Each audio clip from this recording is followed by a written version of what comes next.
Okay, अब हम start करने वाला है थॉरैक्स की एनाटॉमी। इस वीडियो में हम लिखेंगे introduction of the thorax. Thorax की लोकेशन कहाँ पे होती है, थॉरैक्स के इनलेट और आउटलेट के बारे में देखेंगे और उसके रिलेटेड कुछ क्लिनिकल एनाटॉमी। अब थॉरैक्स का एक्सटेंट कहाँ पे, थॉरैक्स प्रेजेंट कहाँ पे होता है? It is between the neck and the abdomen. Okay, यहाँ बीच में होता है thorax, between neck and abdomen. इसका शेप होता है बीन शेप या फिर किडनी शेप। ओके, एडल्ट में बीन शेप या फिर किडनी शेप। उसके एबनॉर्मल शेप्स भी हो सकते हैं, वो बाद में देखेंगे, लेकिन normally it is bean shape या किडनी शेप। इसकी फॉर्मेशन एंटीरियरली कौन से स्ट्रक्चर्स होते हैं, पोस्टीरियरली कौन से स्ट्रक्चर होते हैं और साइड में कौन से स्ट्रक्चर होता है। तो लॉजिक लगा के हम देखें तो एंटीरियरली क्या होगा, स्टर्नम। ओके, एंटीरियरली यहाँ पे स्टर्नम होता है, पोस्टीरियरली ऑब्वियसली वर्टिब्रल कॉलम और साइड में यहाँ पे रिब्स होते हैं, हर एक साइड में रिब्स एंड कार्टिलेज। तो anteriorly sternum, posteriorly 12 thoracic vertebrae और each side ribs plus cartilage. अब जो चेस्ट वॉल होती है वो किड्स में हाईली इलास्टिक होती है, so it is more likely to undergo fracture. Okay, easily fracture हो सकता है किड्स की चेस्ट वॉल पे। अब लीस्ट इंजर्ड वर्टिब्रेस कौन से होते हैं? They are upper 2 ribs and lower 2 ribs. Okay, ऊपर की 2 रिब्स और नीचे की 2 ribs, they are least commonly injured. Most common part of the rib which is injured is angle of the ribs. Okay, जो रिब्स का angle होता है, ये सपोज एक रिब है, तो ये जो पार्ट है it is the angle of the rib, it is most commonly injured side. इसके बाद इनलेट ऑफ द थॉरैक्स। अब इनलेट ऑफ द थॉरैक्स किसे कहते हैं? जहाँ से थॉरैक्स स्टार्ट होता है, जो नेक और थॉरैक्स उन दोनों के बीच का ये जो पॉइंट है, it is inlet of the thorax. ये इनलेट ऑफ द थॉरैक्स। अब इनलेट ऑफ द थॉरैक्स ये स्ट्रेट नहीं होता, इट इज़ ऑब्लिक। इसकी डायरेक्शन कैसे होती है? डाउनवर्ड होती है, forward and oblique, angle of 45 degree. Okay, vertical angle 45 degree होता है, डाउनवर्ड, फॉरवर्ड एंड ऑब्लिक।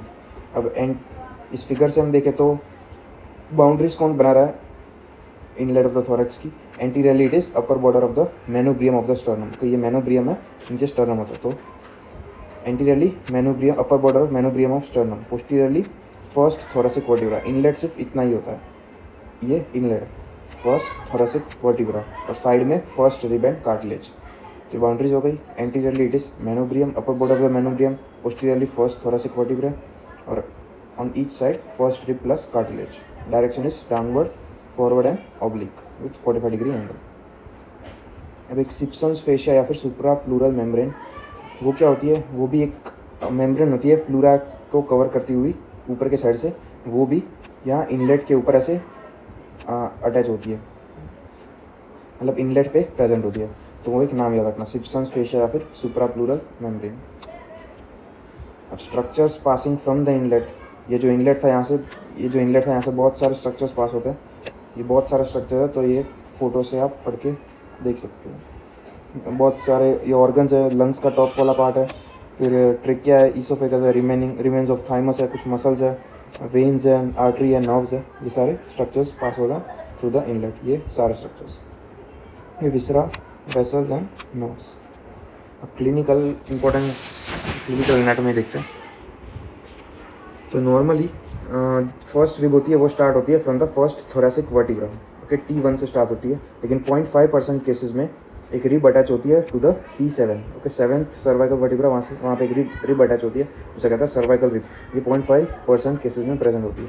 ये करती क्या है? अगर सर्वाइकल रिब प्रेजेंट होगी तो वो क्या करेगी? प्रेशर अप्लाई करेगी। सपोज ये सर्वाइकल रिब है, ये क्या करेगी? यहाँ पे ब्रेकियल प्लेक्सस होता है, तो ये ब्रेकियल प्लेक्सस के ऊपर प्रेशर अप्लाई करेगी। उसकी वजह से जो ulnar border along the hand होता है, वहाँ पे पैरास्थेसिया या फिर नंबनेस हो जाएगी और वास्टिंग ऑफ स्मॉल मसल्स हो जाएंगे। ये एक सर्वाइकल रिब। उसके बाद सेकंड पॉइंट हुआ थोरेसिक इनलेट सिंड्रोम। ये जो cervical rib exert pressure on the, यहाँ पे सिर्फ ब्रेकियल प्लेक्सस नहीं होती, दूसरी आर्टरीज और नर्व्स और वेन्स भी होती है। तो cervical rib exert pressure over the subclavian artery and first thoracic nerve, subclavian artery and first thoracic nerve. तो उसकी वजह से वास्कुलर एंड न्यूरोलॉजिकल सिम्टम्स होते हैं, which is known as thoracic inlet syndrome. Cervical rib exert pressure over the subclavian artery and first thoracic nerve, which leads to vascular and neurological symptoms. It is known as thoracic inlet syndrome. Inlet देखने के बाद outlet of thorax. Outlet of thorax की boundary logic से हम देख सकते हैं, anteriorly क्या होगा? Infrasternal angle, posteriorly last thoracic vertebra. Okay, anteriorly infrasternal angle, posteriorly last thoracic vertebra और साइड में कोस्टल मार्जिन, जो रिब की मार्जिन होती है वो कोस्टल मार्जिन। तो ये बाउंड्रीज हो गई। इसके बाद डायफ्राम, एक बहुत इंपॉर्टेंट टॉपिक। डायफ्राम सेपरेट करता है थोरैक्स और एब्डोमेन को। अब डायफ्राम में मेजर 3 ओपनिंग होती है जहाँ से बहुत सारे स्ट्रक्चर्स पास होते हैं। तो वो कौन से? पहले तो 3 लार्ज ओपनिंग कौन सी है? वीना कावा ओपनिंग, ईसोफेजियल ओपनिंग और आयोटिक ओपनिंग। VOA, वो आ गया, ऐसे याद रख सकते हो। वीना कावा, ईसोफेगल एंड एओर्टिक।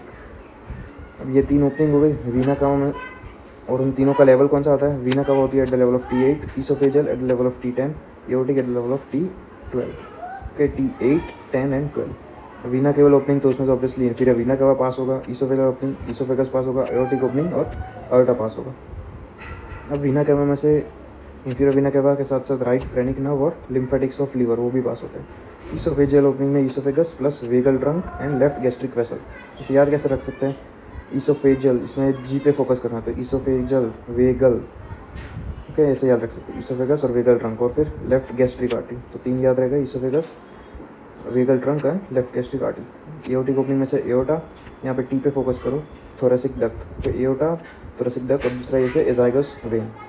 तो ये स्ट्रक्चर्स पास होता है from opening in the diaphragm. 3 opening, vena cava, oesophageal and aortic. Structures T8, T10, T12 level पे कौन से पास होते हैं स्ट्रक्चर्स, ये मैंने बता दिए इजी वे में।